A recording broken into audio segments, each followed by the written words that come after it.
Ayan, thank you po sa ating masusulid na supporters. Ayan, may Burger King tayo. Ayan, ate, mayroon pa yung iced tea.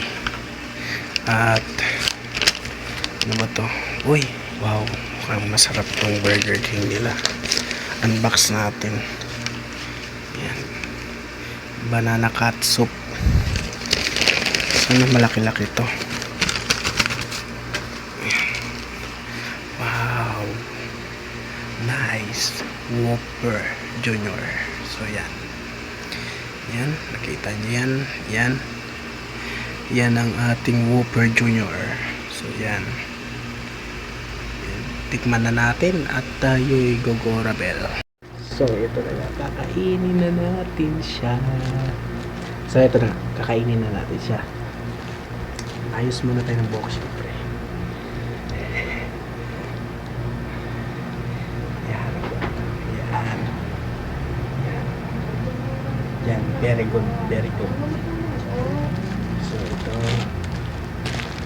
titikman na natin. Oh my god.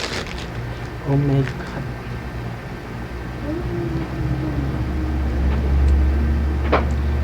Liit lang pala ng laman. Akala ko malaki.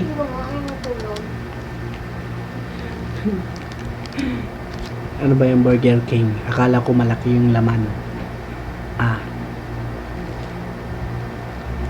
Malaking onion rings lang.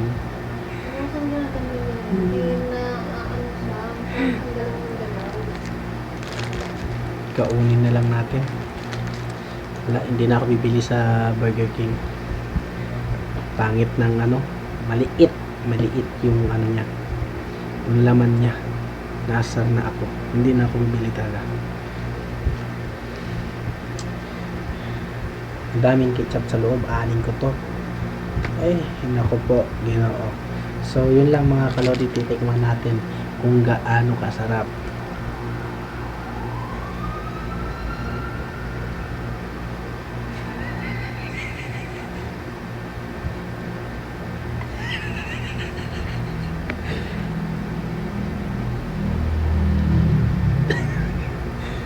Kaya kakainin na.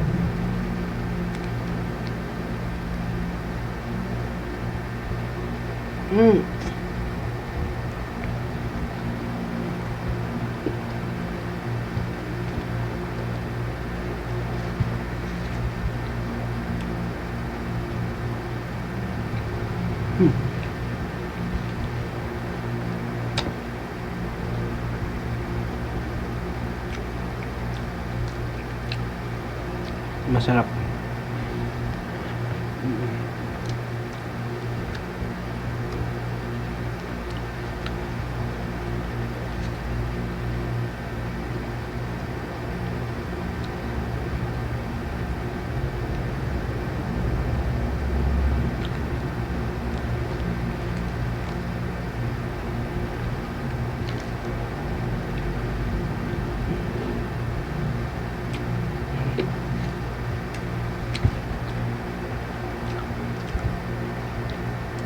Bibili na ulit ako sa Burger King. Masarap.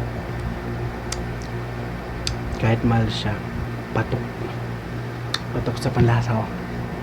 Ugayin natin. Ibig sabihin, malambot talaga kasi hindi natibag.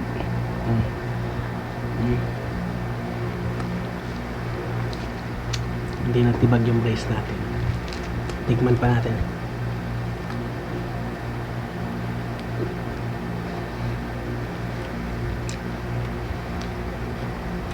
Masarap talaga niya. Bumili kayo sa Burger King. Masarap.